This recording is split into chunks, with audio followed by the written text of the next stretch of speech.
సముద్రము నుండే ఈ యొక్క క్రూర మృగము పైకి లేచి వస్తూ ఉంది. దానికి ఉన్న ఈ యొక్క భయంకరమైన విషయాలు ఆలోచన చేస్తే 10 కొమ్ములు ఉన్నాయి. ఈ క్రూర మృగమునకు 10 కొమ్ములు, 7 తలలు, 10 కిరీటాలు. ఈ కొమ్ములు అధికారమునకు సాదృశ్యంగా ఉన్నాయి.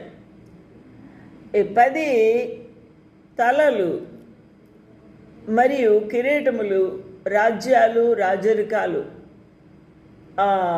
రాజ్యమునకు రాజులు ఈ యొక్క క్రూర మృగము కంట్రోల్లో ఉంటారు. కాబట్టి ఇన్ని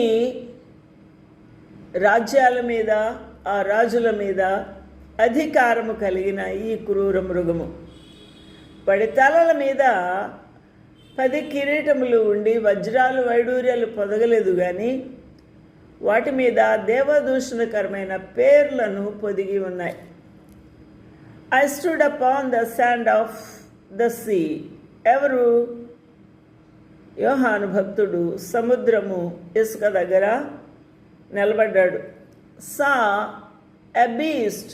ఆ దర్శనములో సముద్రపు ఒడ్డులో నిలబడ్డప్పుడు ఆ దర్శనము చూస్తూ ఉన్నాడు. ఒక బీస్ట్ సముద్రములో నుండి పైకి లేచి వస్తూ ఉంది. దాని ఆకారము, దానికి ఉన్న ఆ కొమ్ములు ఇవన్నీ కూడా ఇక్కడ వివరిస్తూ ఉన్నాడు. 10 కొమ్ములు, 7 తలలు ఆ క్రూర మృగమునకు ఉన్నాయి. దాని కొమ్ముల మీద 10 కిరీటాలు, కొమ్ముల మీద కిరీటాలు.